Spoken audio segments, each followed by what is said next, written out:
Capage TV. Capage TV. Pendant je crois que Sungi biso pe makasi pour épaiser biso vraiment conscience. Vous savez que bato belé bazui leçon ya kolobaki il faut qu'on se prépare à la vie parce qu'on ne sait jamais. Bonne occasion pour moko na moko azonga nzela. Quand moi je crois que ça a été un moyen on Nzamba lingi a enseigné toutes les catégories. Ça na bato belé nde bazo bunga ba mission on Nzamba pesa ki bango. Di nouveau à Kinshasa. Bontu nangai nini oh! Maison événementielle. Maison Kenji Sono Oyo. Et yena ba matosi ya solo pona ba production na bino, ba concert public, ba campagne d'évangélisation, pena ba meeting na bino, ko hésiter na ote, ko contacter Maison Kenji Sono Oyo. Et tiens matosi Oyo na disposition na bino. Bote la bino moko table mixeur, mesure ya 2,40 m.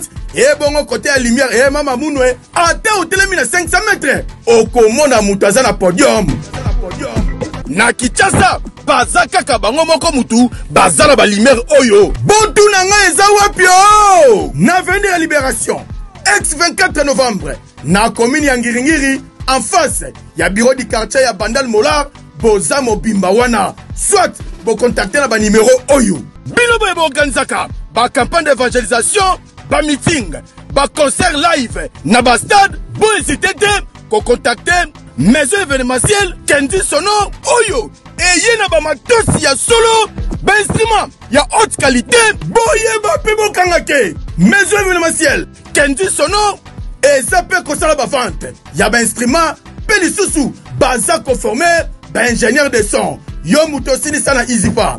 Na Ista, ko hésiter na yote. Oza na théorie, yaka qu'on soit pratique, awa. Et yokani ti namira ba voisin. Bienvenue dans Capage Télévision et merci de nous suivre partout. Bozo Belé Bolandara Biso, Bozo Pesara Confiance. Et puis à SMO Ezali que Bozo c'est pour la émission Oyo na Royambaba na Sali na Nzambe. En tout cas, exactement Royama Lamu et puis na tango Oyo pandémie Oyo Corona et si ravagé Biso et si ezui Biso mitema et si sakani na Biso kasi Nzamba lui a kotika Biso te parce que ya lobi azali mettre ya temps à circonstances et puis yende mutu alongola rama na mitema na Biso. Yango ba moni ke ngai vraiment plateau na ngai ya Capage Télévision et naso boyate ceux qui vraiment mosai na Nzambe alobi Cynthia na lingi na partager vraiment savoir pe matea na plusieurs personnes au balanda Capage Télévision naso boyate lokola leo tozana pasteur na biso pasteur Ernest Mungu en tout cas yende toko sola na vraiment ba actualité etali basali na Nzambe azali moko ya église bénie de Dieu mosali na Nzambe Boni et Tonga, papa, bienvenue. Et puis, merci pour la confiance au Salibiso dans Capage Télévision. C'est pas donné à tout le monde qu'on a vraiment chaîne au Nabi qui est à Motouya et côté pas il a eu peut-être au Pambo, ma paix, mais soit au Pambo à travers émission Lelo Boni. Oui, nous avons besoin bien. Ah ouais, Boni église. Oui, église malgré le confinement, mais tout ce qui évolue quand même dans le système.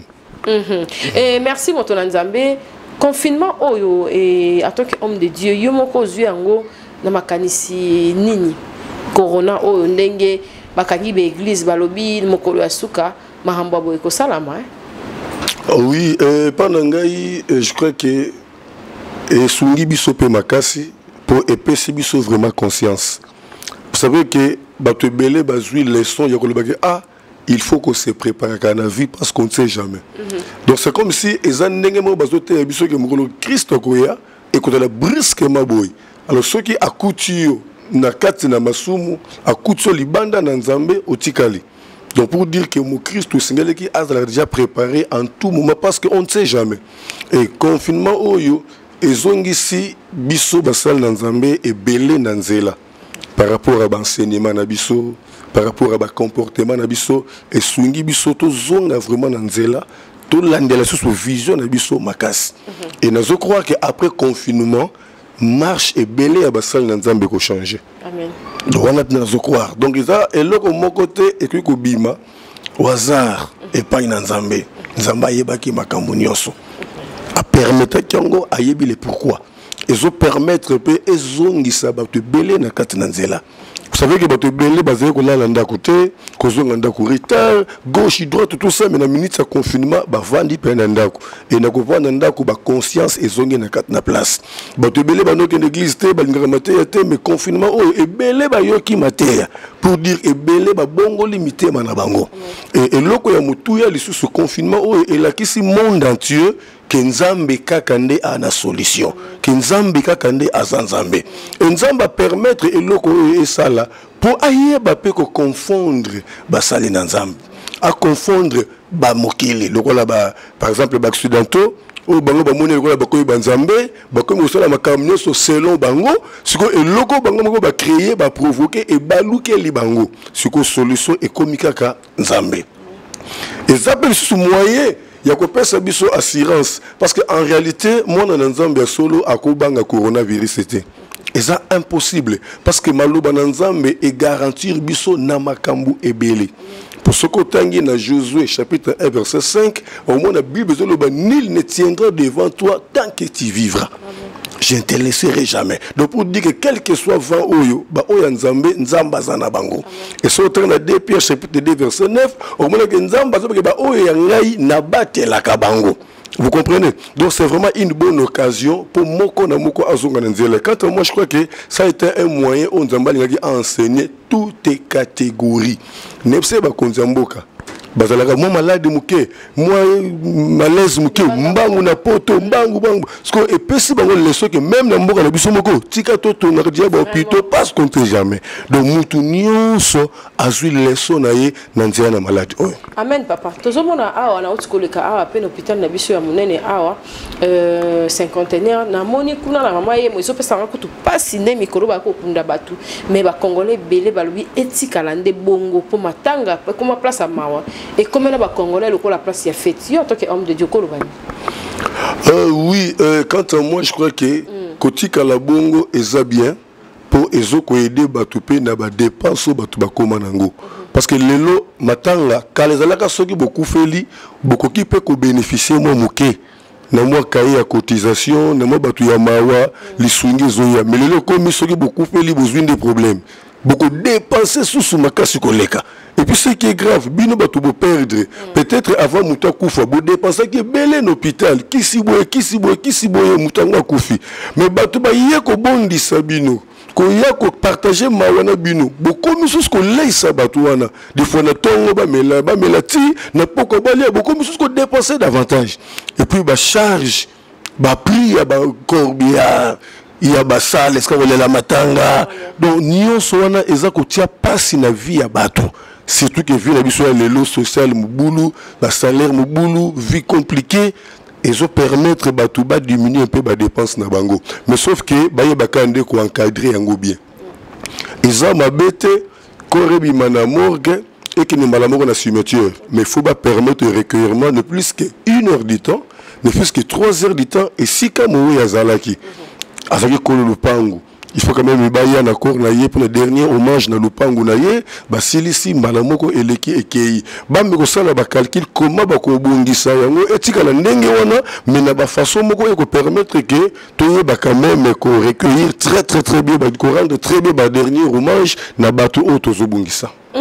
Balobi église ekangami mais ba live ko sengaka mbongo na ba live papa babi bo betsa batu mabako ebele ba live bozo sala ezaka na suka mbongo to sala mbongo mais l'église zo sala te mais on dirait fonctionnement ya mabonza ezaka du jour au jour et puis ndenge bo sa rabison église ke ko église te za lisumu ndenge siko nzambe mo ka beti siffler eza lisumu ndenge to zo vanda boto zo batel lundi mu colonie dimanche mu colonie non en tout cas ndenge sengise na bundi soko toke na moko oui simbalo ya mabonza bon na oetali mabonza je crois que mutu na mutu esengeli ayeba ebengelo na ye vous comprenez bon ngai en réalité bazobe anga pasteur pour nous diriger église na sa brebis mais ministère nzamba pesa ngai ezali ministère évangélique je suis évangéliste vous comprenez alors compassion na biso ezalaka d'abord intérêt ya ba âme yango zomona depuis confinement et ya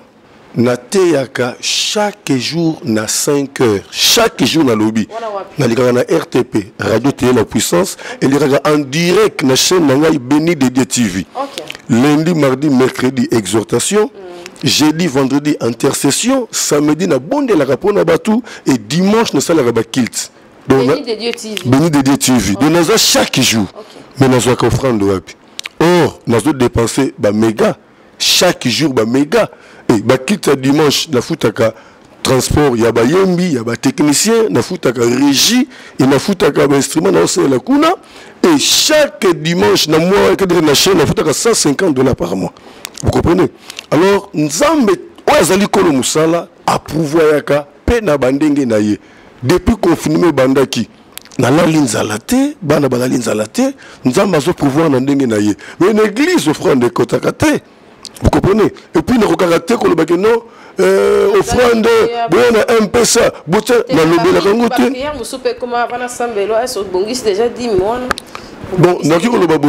vous savez, pour qu'un kilt soit complet, il faut qu'on établisse 3 missions. Il faut 3 missions exister. La première mission, c'est la louange, l'adoration, les témoignages, ou la modération. La deuxième mission, c'est écouter la parole de Dieu. Et la troisième mission, c'est offrir des offrandes pour qu'un culte soit au complet. Vous comprenez? Lelo, bande kobele, bazolo bakeno, besoin qui ofeli, bopé ça ofeli. Au second, c'est quoi? Bazoye bate que tozana ba contexte au Bible lobby que le Saint-Esprit viendra vous enseignera sur toutes choses. Le Saint-Esprit azali côté ya biso makambu o to yeba kité pour to yeba comment to kotambusa libota na ye. Na pese exemple. Nga na vandi musika na kalamu. Mais na kendake mission na pigeon. Chaque jour na dépense ka carburant. Chaque jour. Bon, ba méga to tia kawana. Nga na c'est la machine mo ko un peu munene nazo comprendre le temps nazo dépenser au moins méga ya $100 par mois. Vous comprenez? Bon, chez nous, rien que kilt dimanche, na foutaka $150 par mois. Transport, il y a yembi, transport, il y a technicien. Vous voyez comment ça m'écoute. Et ngaï, na domaine, il y a délivrance, on zamba bengelanga.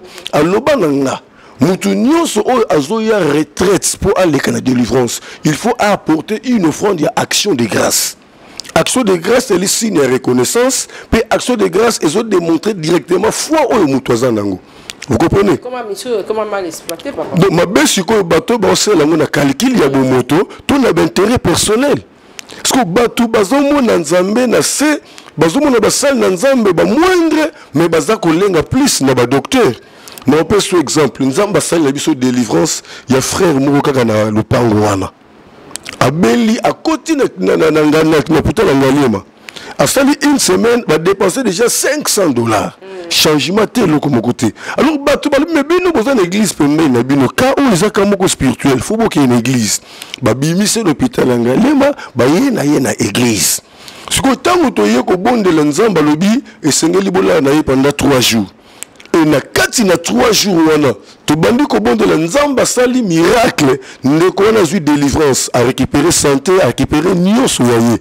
Et comme le moment offrande, bah y na offrande il y a 5000 francs. Mais qu'on a dépassé $500 basé de l'autre côté. Et c'est que basé de l'autre côté, 5000. Vous avez une conception, il y a bateau. Nous avons pensé à Makambo Belé, offrande tozo pesa, et zo correspondre na Makambo Nzamba Zosal. N'a pas de témoignage mouké, dans le mois, c'est Soda Moko. Azagi na Zemi, il y a 5 mois. Moi, na Akoufi na Katalibou, à Kena hôpital. Bayebisi et sengeli basala ye opération pour moi on a déjà ça fait des formations pour ça moi si quoi a luki mbongo pendant 3 jours azui mbongo te moi si bakani l'hôpital a benginga papa sunganga italanga a boye tanga zo benganga na yoki kati nanga ki Ernest zongisa molimo mona wana malamoko na yebise boya na une église ote de toi des hospitalisés tout ça wana papa mingi bakufa pa blog wana ba pasteur si oyo bakufaka et ça oyo basala ka bonzoto. Parce que nous avons la délivrance. Nous avons la délivrance.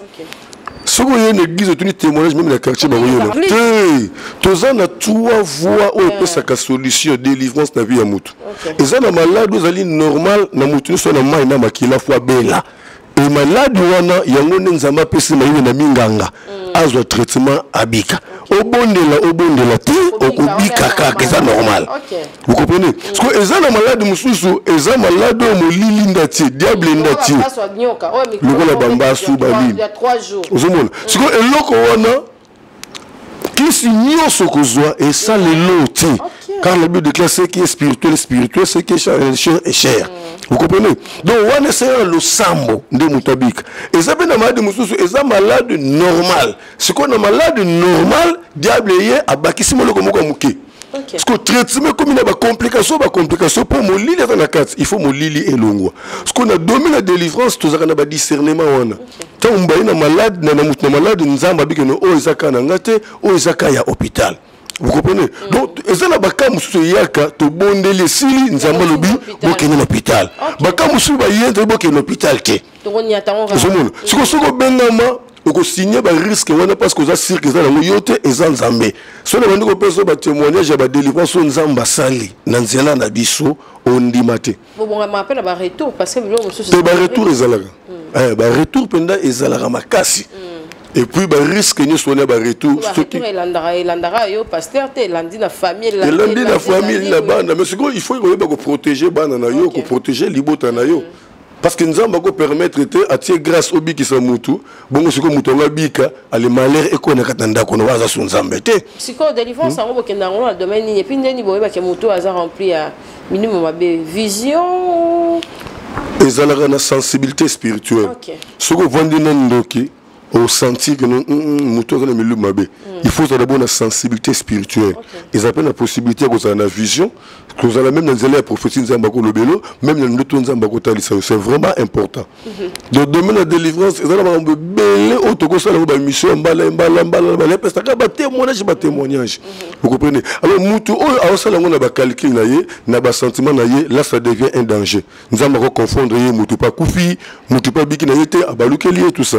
Mais mutu parce qu'il y a des délivrances au yemoko nzambe asingaka offrande. Vous savez ndekonanga wanganga pe ba délivrance basala même procédure naba. Non, même procédure t'es pas si yanganga zali yanganga au moins que ceux qui en s'infiltrer. Mais la Bible déclare la plante que l'Éternel n'a pas semé sera déracinée.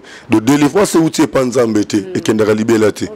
Ezongaka. Pesa ba tumsu ba délivrer bango mais ba zongela isu se zonga isu ya makasi. Mona maladi moko kenda me yeko zongela isu mutu ya makasi me nyena liwana wanti ko za ba makani. Kozonga ya maladi. Moko zongeli mosumu to ne. Jésus-Christ a zolo dans Luc chapitre 11 verset 24. Ce qui exprime ko bimi na nzoto ya mutu akenda musikate. Akenda rapembe neza ko de soka moni vide a luka zonga. Mais le ko la si ba bengana ki a lingo zonga ye mokote. Faut luka force mususu facette. Et bien, ceux qui m'ont préparé retour, ils ont ma avant. Vous comprenez? Parce que des fois, ils ont dit que tant que il y a délivrance, il faut te préparer. Parce qu'après délivrance, il y a un moment de maintenance. Il faut maintenir délivrance. Il y a un moment où Jésus-Christ a dit que pendant 38 ans d'âge dans la piscine à Bethesda. Mais après quelques temps, dans Jean chapitre 5, verset 14, a dit yondo bingaki na piscine na Bethesda kozongela lisusu te noki te ekokomelo mabe makasi koleka c'est que ezana makambo mabe oyo bande kosala oyo ebelisaki malade wana. Vous comprenez? Donc domaine de délivrance eza domaine moko très risquante. Et c'est vraiment aux ana révélation pour réussir. Ce qu'on a la révélation te okozwa problème okomima bangambo ba image musu na ko la kiso ata o mona koma ba yaka na muto tali me o akufi o aza ebembe bato ba kimi bato bazo banga mais tellement eza musala nzambe ndasala kango nzamba ko convaincre yo ke tika na ko sala yango ti ozo sala ngo biki neza na ngate eza na nzambe. OK papa tozonga no na domaine ya délivrance parce qu'il y a déjà base émission à l'élo mais na ngana zongisa ona nous eza nango tozo kena parce que avec l'éclaircissement pour nous sentir que donc ozolo ba vraiment bien na yo kinzembo oyo ya papa na biso à Toms cache toi ya bomba na kima masumu et tout alobi pena alobi pena parce que tout le monde a pas réalité yango na basali na nzambe et tout to moni yango na pasteur Moïse Mbie to moni na papa na biso mukuna seka to zo mona monango système o ba Jezabel bazotindela bango basi pona ko kwisa et tout moto na nzambe okoki oloba nini cache to yango et moto ko yeba ke fa ki mapena masumu to masumu susu za rapina no rapé ba Jimmy Swaga wana pe olinya ngoto kimiti balandi su yango kaka.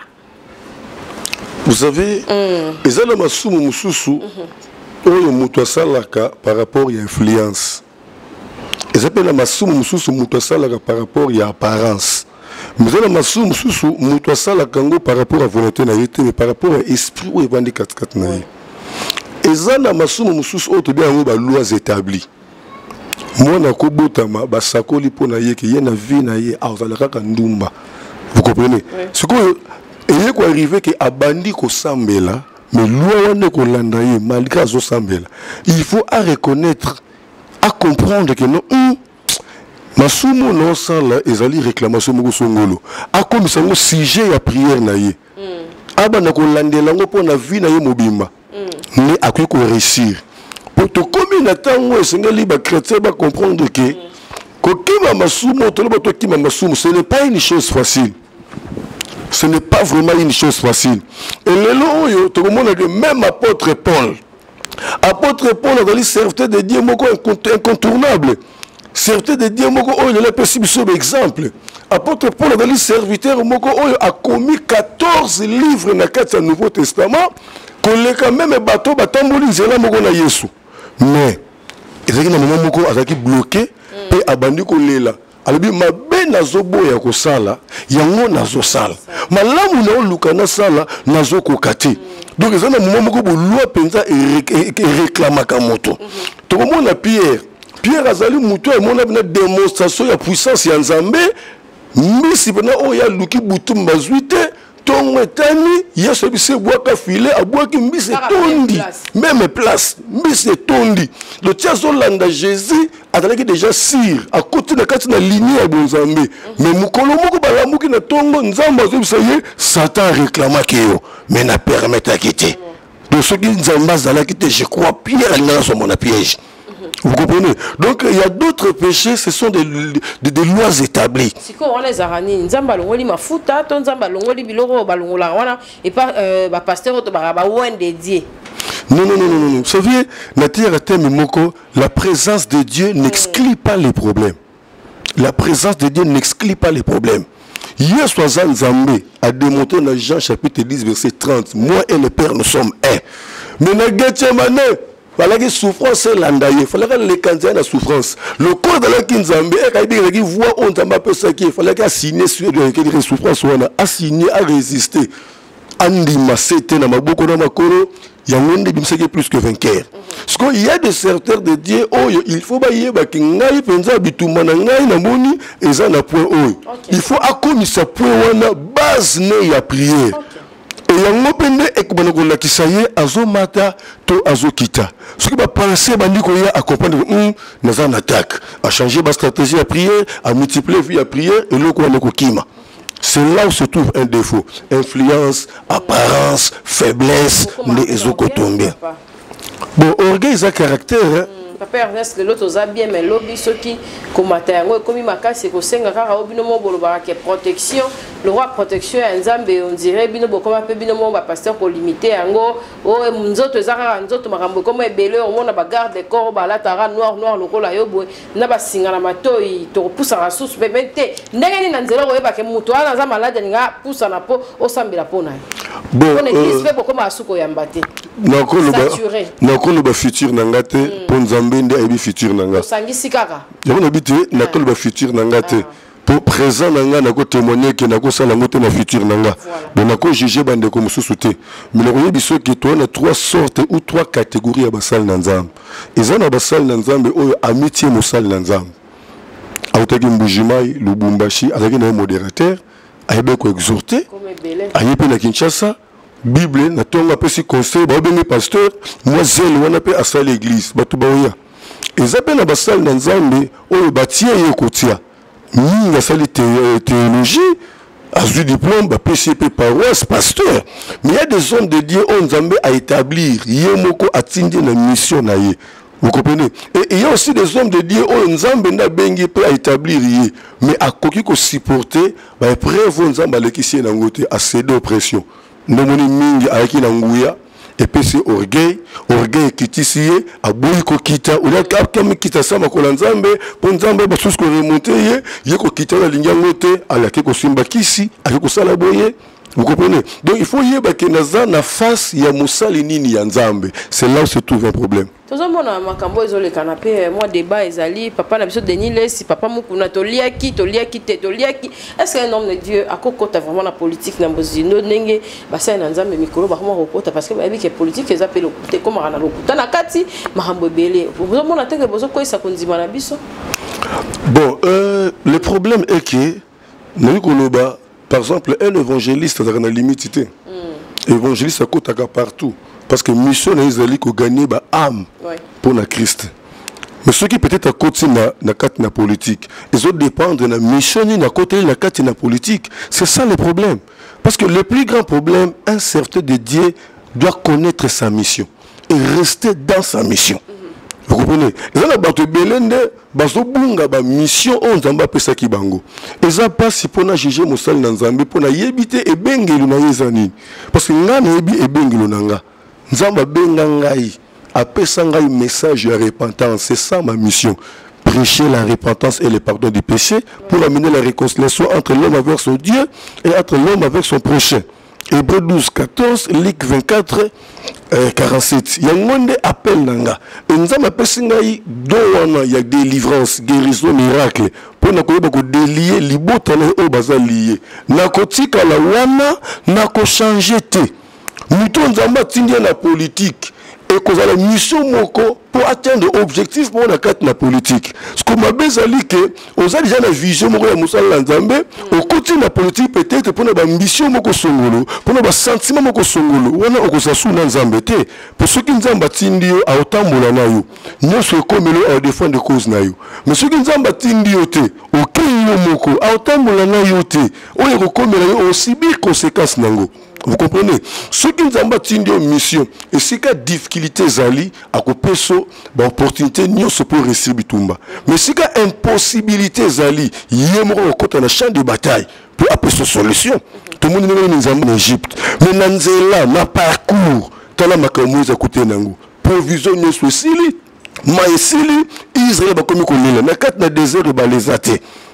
A comme une impossibilité, il y a un créé qui miracle. Libanga, c'est lui-même Dieu. Obimisaki mai. Ita liboso mer rouge. Israël a bandi kolela. Tokufi, Moïse, pourquoi il a dit ça? Ah, ouais, la pharaon wana. Mais Moïse, le Nzamba bengaki. Azalaki sur na Nzamba le belaki. Tant la talibon, mais pourquoi vous allez là? Vous garderez le silence et l'Éternel combattra pour vous. Les Égyptiens que vous voyez aujourd'hui, vous ne le verrez plus. Donc, Azalaki sûr que le Kola Nzamba même tatindinga, nyose comme la na akunate. Yemoko, akuya. Et c'est qu'une possibilité zali.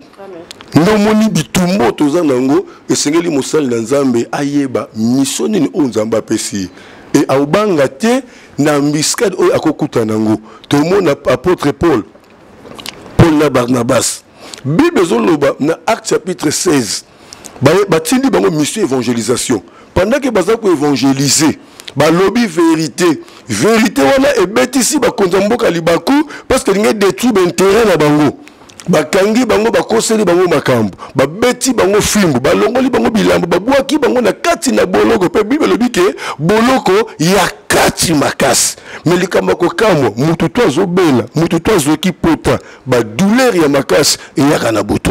Mais la Bible déclare vers le milieu de la nuit il priait et il louait Dieu. Donc ils étaient sûrs que partout où ils ont retrouvé l'Éternel sera avec nous. Ce côté l'histoire. Il y a, que dirais-je, il y a Daniel.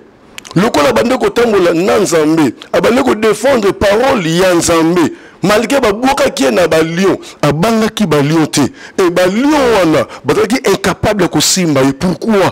Parce que atambola ki Nzambe. Le problème c'est quoi? Na kati na 10 commandements, Nzambe, Christ a simplifié 10 commandements na 2 commandements. yango moni signification ya croix. Croix eza na nzete telema na nzete elala. Nzete elala nde Christ aosenga réconciliation entre mutu na mutu. O telema nde la réconciliation ya mutu na nzambe. Nde Daniel réponse apesa ki roi. Alobi kozala na kotungisa mateza na kimia. Nzambo na sambelaka amoninga na problème te entre ngai na yo pe amoninga na problème te entre ngai na ye. C'était le signe de la croix. Il marchait avec Dieu, raison pour laquelle, malgré la liboulou et la lion, nous avons défendre les causes. Amen. Merci en tout cas, Papa Ernest. Toujours continuer, évangéliste Ernest, Église bénie de Dieu, na Kitamboa. Oui. À 13 années. Oui, tout ça vraiment à arrêt Nabiso Maison Bungu, en allant vers Vélodrome, topé arrêt Vélodrome vers Maison Bungu. Avenue Kimvou, la numéro 3. Quand on a Makadam, on a Katikati, Balabala Kimvou, la numéro 3. Ok, merci Motonanzambe, tu vas continuer. Numéro à Motonanzambe Zawana, Batonio Swalingi. Après émission, après émission, on va continuer parce que tu es belé, après ça rappelle émission. Dans la prochaine plateau, Bazaraye, Morote, Cynthia, Ngala Ningi, Motonanzambe Azonga, Ngamoko, on a foutu l'espace, Ngamoko, on a foutu les bois, Motonanzambe Azo édifié tellement bien. En tout cas, numéro na Zawana et on ça vraiment bien. Évangéliste Ernest, Tozo continue, Kaka. Tozo, avant Tozo, on a à côté la délivrance. Parce qu'on a déjà vu sujet na biso pour te aussi c'est l'andé wana et pourquoi pas pasteur tout le monde a abordé parce que tout le monde a qui Kabunduale ça on dirait nous la pasteur Mukuna et puis corporation ba pasteur ata ba yembi so mo yembi moko akoi na yebite bo ça na ndenge nini parce que na Kinshasa comment ba pasteur renommé na ba pasteur mususu renommé te to yebite bo za na place okuta na ba biso ba bo za tellement ebelé mais bokambi pasteur Sony Kafuta Rockman beaucoup na ndenge nini so kila mususu kambo ko eli mutu moko bo bino ba susu pe bo za pe bato ya ko réconforter musai na nzambe moko akoeli likam on dirait beaucoup ba comme à moi délaissé on dirait bo misundole on dirait moi Tindika Chakal moi le voilà bakingno et ça la ndenge ni corporation ba pasteur et puis na ba yembi etali papa Patrice on dirait que mama tanga ndebo za motivé. Nous avons un problème très sérieux dans le secteur Nabiso, il y a église de réveil. Nous avons le bango na mai na miso pe no senga pardon peut-être na balandi. Et ça ba propos on a lelaka butu moi. Et nous avons une question, c'est vraiment un problème très sérieux. Nous avons dit pasteur Moko, nous avons dit que vieux. Azolo bakino, mon compte ya RSC, azam mon compte nangate, pour nous dans la plateforme ya RSCT. Dans le cas de la mission et belé dans le bas likamboyo, mais sauf que na RDC, tout ça, na millions de chaînes. Et puis, tout ça, na ba konzimususu oyo, les kambu oyo pe ko sunde pe se lumière, sur les désavantages, nous tous na pembe na ye, au calé les kambu wana, et komate. Église de réveil, et sengeli tous la peine na institution moko, où ils allaient ko diriger biso. Et en réalité, institution wana, Yangonde et Sengelaki ezala RSC des églises de réveil au Congo. Je crois que c'était ça la vision dès le départ. Et institution wana et Sengeli est dirigé par plateforme. Nous tout le monde a SCC.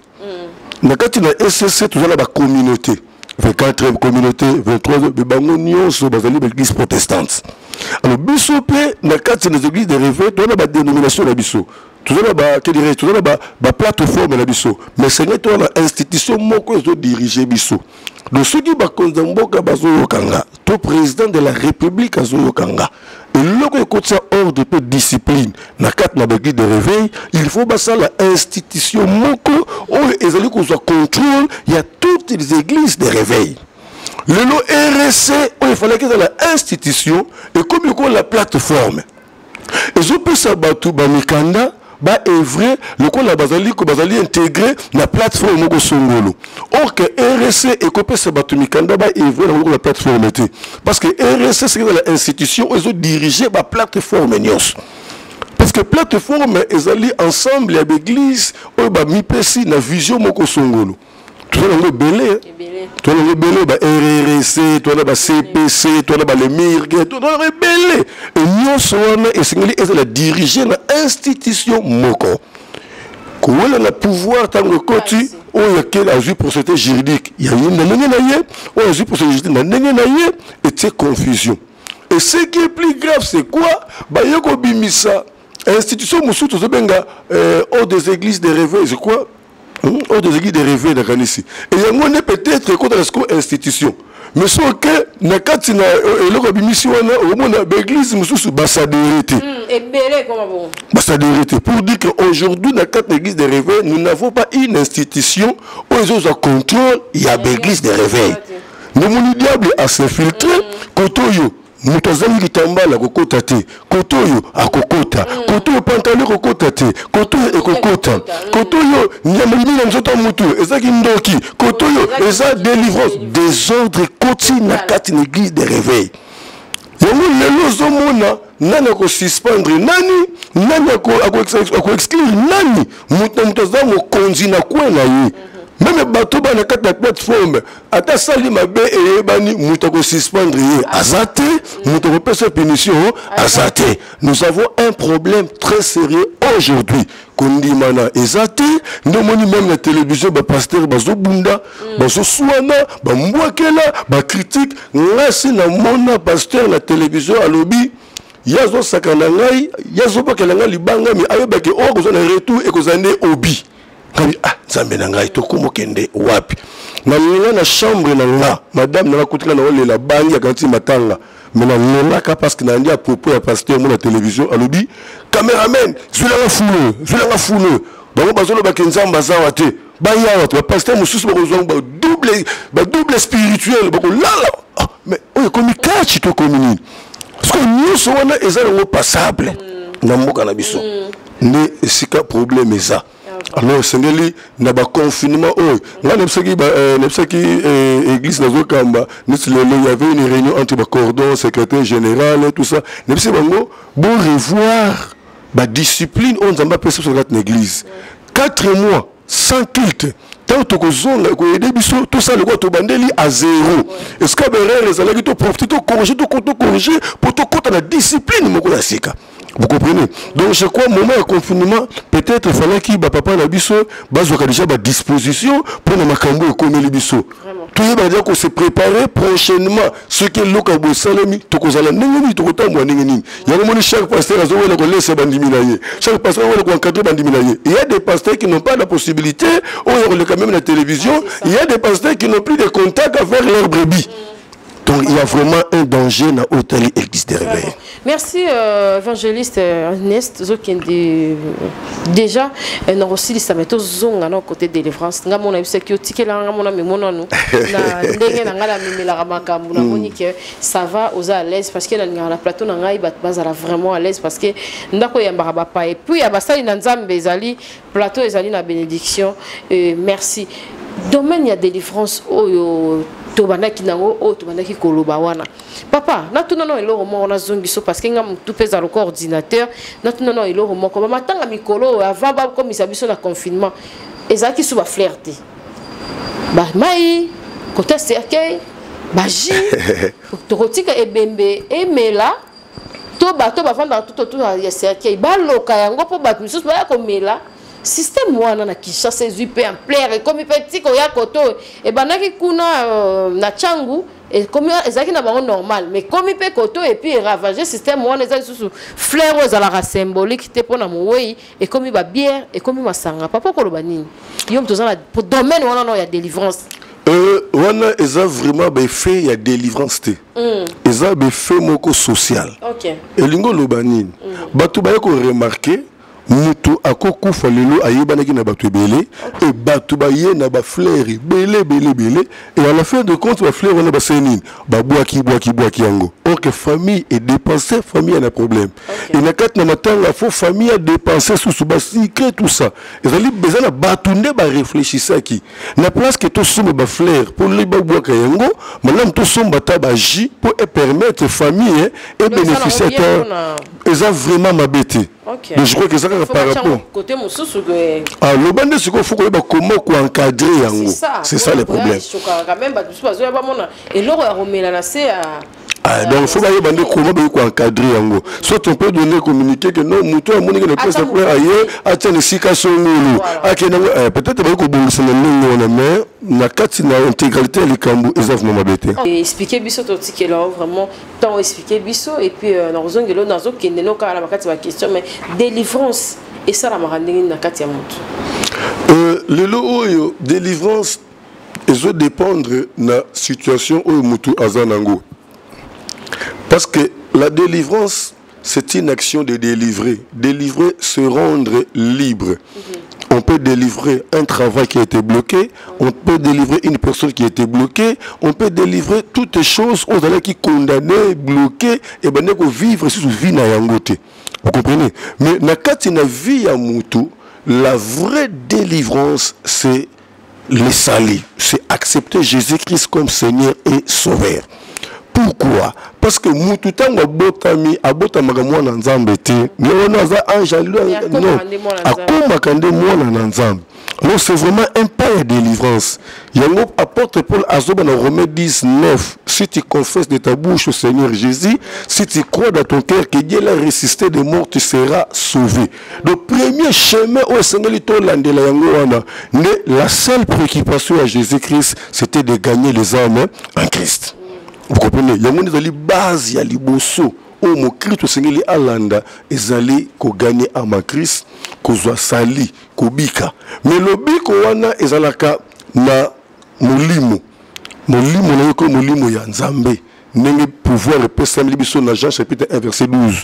À tous qui l'ont réussi, à tous qui croient son nom, qui leur a donné le pouvoir de devenir enfants de Dieu. Deuxième chemin de délivrance, ils allaient conversion. Vous allez qui mutuya a, mutuya masumu, mutuya milangwa, mutuya kobo. Tant que vous avez Jésus-Christ comme Seigneur Sauveur, on a première délivrance. Parce que deuxième délivrance, et Seigneur on se repentir dans ma cambunion, pour au côté de l'histoire yasika, na vie yasika, comportement, caractère. Parce que délivrance, il y a solo, et ça bilo qui mananjoto a mutute, et ça esprit abimate, mais délivrance, il y a solo, mutape sabo mone pa ila Yesu, pour mutu atamula nakubanga nzambe. Il y a un apôtre Paul à l'obina 2 Corinthiens chapitre 5 verset 17. Si quelqu'un est en Christ, il est devenu une nouvelle créature, les choses anciennes sont passées et toutes les choses sont devenues nouvelles. Et troisième chemin de délivrance, ezali kolongwana ba lien ya réclamation. Na mabe o baboti basala lelo zo réclamer bandeko ebele. Ebele bazo souffrir na masumu basalite, mais bazo souffrir à cause ya mabe o ba parents basala. Yango zomona Ézéchiel chapitre 18 verset 1 Bible tobekete baboti balembuma ya mobesu bongo minoko ya bana nde eleli ngai. Vous comprenez? Alors délivrance ya misia to wana yango wana ya kokata nde ba lien. Ndo zomona Jésus-Christ na Jean chapitre 11 le bosso tombo ya Lazare tomoni 3 chemins de délivrance. Premier chemin c'était le sali, prêcher la parole, écouter la parole. Lazare sort. Lazare ayoki. Lazare pensa à Yoki, mais Abimi, tant Abimi c'était déjà une conversion, à changer, à l'ongana na kata libulu Abimi libanda, mais à ce qui n'a pas lien, oh lien qui je ne sais pas batata moi si banoko avant bakote na kata cimetière, mais ezaki ce que délivrance oh Jésus qui a pouvoir de non le basinga limo, il fallait qu'il batunde bakata basinga, alors bi délier les et laisser-les partir, vous comprenez? On a chemin à la délivrance. Mais quand il y a la délivrance, il y a un problème sérieux. Si on a mis dans musala oité, on côté batu na berer, on peut détruire la vie à bateau. Parce que tant qu'on a mis dans musala o, nous avons reposé ba armes sur sengeli. Nous avons benga la délivrance, après c'est une sensibilité spirituelle, après c'est un discernement d'esprit et abaki si pemene nangai après c'est un musakoli. Madame nanga zali prophétesse. Or, déjà la fiançailles na biso, ma femme n'était pas servante. Ma femme était intercesseuse. Mais dans le moment de fiançailles, nazo sangi sabino kaka po na libala te.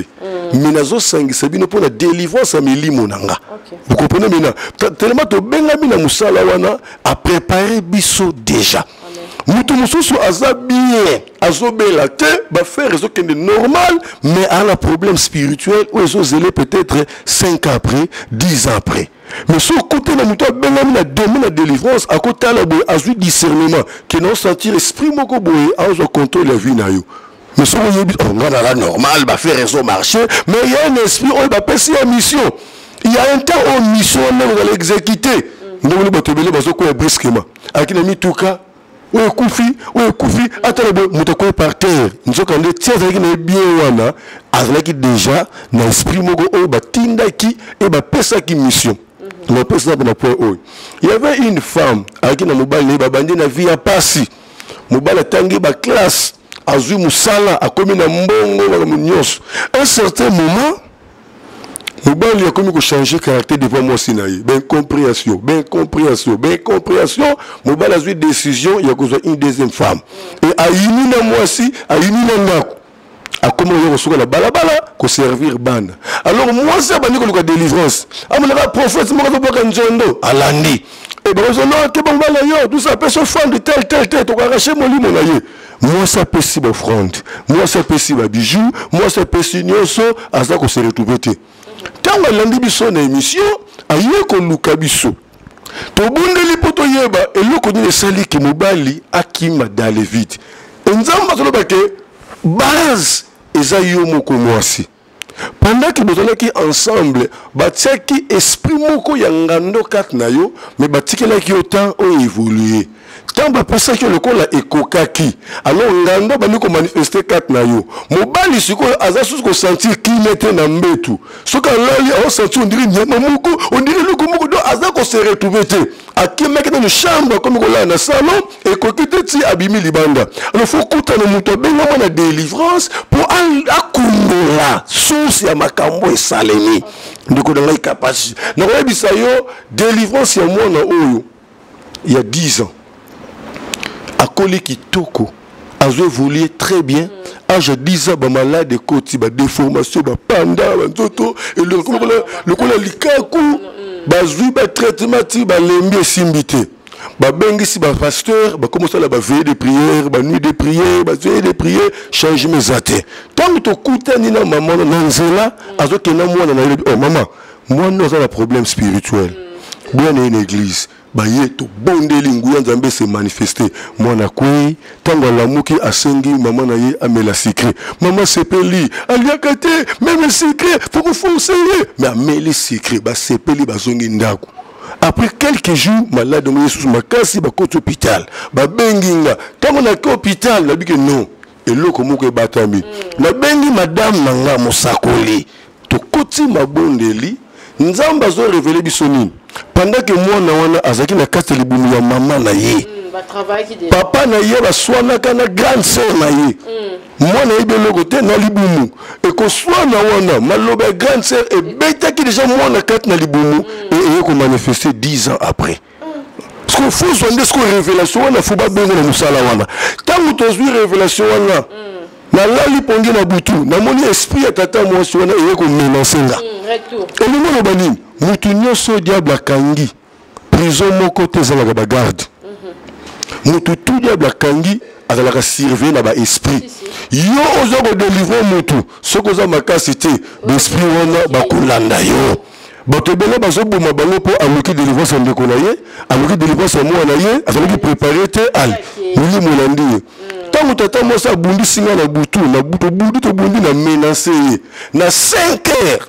Na yiko toke famille wana na vandi si papa na bani est-ce que je reconnaître na ba année moko moi na libumu il y avait un problème na yo abi oui na moni yango to lobana ka makasi et puis alobela ka makambo ya makasi na be esika likambo ya uta moi na za bwela nga mwana est-ce que beaucoup sele loko mo na to kolia ono kwa keza bo salela yi na prier pour na kwa ke wana bo pesayi amela ameli kwa kere sili asukol kobika no so wana sili abika ndongwana nyo so zona normal vous êtes journaliste famille on les alliés mais ko peut adresse vous vérifier vous comprenez donc il faut obenga mana musala wana pour détecter et lo koni ne batami kati na mutu ezana bato mususu aza bien lelo azobeta tolo mais ayebi lobi na été il y a 5 ans plus tard 2 ans plus tard 2 ans plus tard c'est là où se trouve un danger. Vraiment. Donc c'est ça. Merci évangéliste Ernest, en tout cas papa, merci Nzamba Pambolayo, église bénie de Dieu, na Kitambo, bandé sous adresse. Oui, tout ça vraiment na arrêt à Maison Boung. Oui.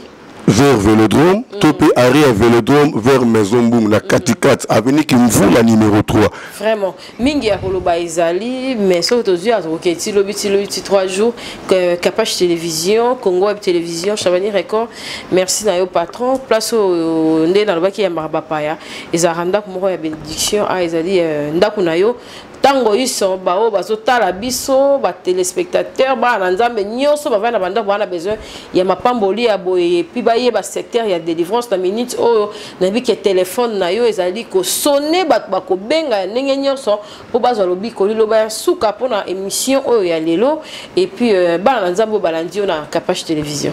Oui, na pamboli bandeko nyonso nzambe a permettre bana na Capage Télévision. Et na pambolio merci na wasenga pardon na bisika nyonso na leka pendant le bapenda vérité que c'est ici que nous sentir liberté ya koloba. OK. Donc dans ce sentir liberté moko je libère avec une onction. Amen.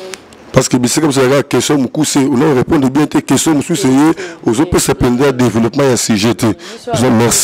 Merci pour la émission.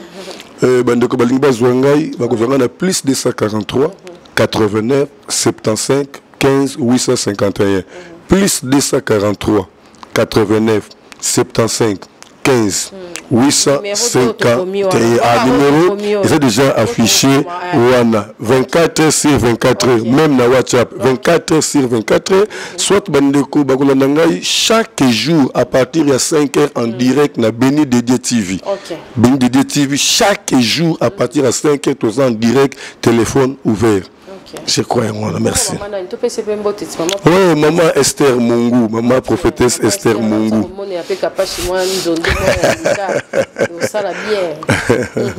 Merci en tout cas, papa Ernest. Maman Esther. Oui, Bazali. Tous en accord, Bisso Sylvain Kankou, tous en secrétaire général, tous en papa Nabiso Jean Mounier, tous en, que dirais-je, chargé de la communication Azali, attaché de presse Sylvie Dia. Tous en équipe de délivrance, tout le monde Souda, tous en Sylvie Fouti, tous en Nanou, Ibanda, Sadam Mouedji, tous en maman Florence Tenda, tous en vraiment l'équipe Mubimba Yaba Souda, Jeanne Katonia, tous en Ornella Boufouki, au Bazawana 24 heures sur 24 heures, partout, Babenga Gabiso, tous en toujours présent pour nous répondre, Totambolaka partout. C'est dans la Brazzaville, Pointe-Noire, Congo central, Bissécagnon, Totambolaka, centres médicaux, boutique, tout Totambolaka. Hôpital, Totambolaka. Ok, merci. Je docteur à l'hôpital, je suis tu évites vraiment ça la bango ba prière na bango ndenge na bango pour bakoma koboya ba pasteur bakota na ba hôpital minene tonné ni to tala pe kana bino calamité. Merci Motola Nzambe na invitation valable en équipe Mobimba et merci à Joe Mystique Mouteba derrière la caméra et merci à Onis Balandibiso papa Ernest Mungu azali évangéliste na église bénie des dieux au ezali na Kitambo a préféré qu'elle est na Capage Télévision ezali grâce pour na biso parce que toujours à motu ya na domaine ya délivrance oyo bao balangwa linganga ebele 50 000 53 000 bon OK na pression hein. Toujours qu'il y a 9 mois, mais toujours qu'il y a 60 000. Vraiment, Zambia Pambola Bino, peu ma botte na Bino. Et puis, Bolingi, Motola Zambia Zonga, numéro na yango, ana bobenga na Binonga, Mobenga ye, yende ako tenir nga compte na nyoso. Merci na ba onus balinga rabiso, bo continuer ko chabiso pe na mabondeli. Bo chape ba sa na Nzambe na mabondeli parce que tant o vraiment iningani makasi, ba na Nzambe boko eseli kete. Pour la loto sukiona, Nzambe ba tela biso po mabuta na biso. Bye. L'archevêque de Kinshasa salue la générosité de l'honorable Ali Tachamala. C'est la représentante du cardinal Fridolin Ambongo qui l'a dit à la réception de 3 conteneurs constitués des biens de première nécessité. Marcelin Chiswaka, commentaire. Karine Mampouya, délégué de Monseigneur Fridolin Ambongo, a réceptionné 3 conteneurs de biens de première nécessité, dont de l'honorable Alita Chamala. Il s'agit de 50 cartons de mayonnaise, 100 cartons d'huile végétale, 200 cartons de tomates, 500 sacs de sel de cuisine, 500 sacs de semoule, 500 sacs de riz, 1000 cartons de savon Lecoq, 1000 paquets de jus, 1000 paquets d'eau 75 centilitres, 1500 masques médicalisés, en plus d'une enveloppe. Une générosité de l'honorable Anita Chamala qui n'a pas laissé indifférente la religieuse Karine Mampouya. Nous sommes tous témoins de la grande générosité de l'honorable Anita Chamala qui, à la suite des autres, a accepté de mettre ses moyens à la disposition du service de la diaconie, donc de la charité de notre Père Archevêque, pour que, à son tour, qu'il relaie cette charité à ceux qui en ont le plus besoin. Donc, notre mot, c'est un mot de gratitude et de remerciement. Et nous rappelons que son éminence a rassuré qu'il allait prier pour tous les bienfaiteurs et particulièrement en cet avant-midi pour l'honorable Anita Chamala et tous ceux qui travaillent avec lui afin qu'il aille de l'avant. Anita Chamala, représentée par Maître Frédéric Kwamba auprès du cardinal, affirme solliciter la prière de l'archevêque de Kinshasa. Les messages de l'honorable Anita Chamala qui a voulu premièrement le remercier parce qu'il fait partie des personnalités des compatriotes qui ne sont plus à présenter. Cette bataille étant une bataille de tout le monde et de solidarité, il s'est dit qu'il pouvait aussi mettre la main à la pâte et agir. Il a voulu également que le cardinal puisse le bénir. Par ces gestes, Anita Chamala répond ainsi à l'appel à la solidarité lancé par le chef de l'État. Capage TV. Capage TV.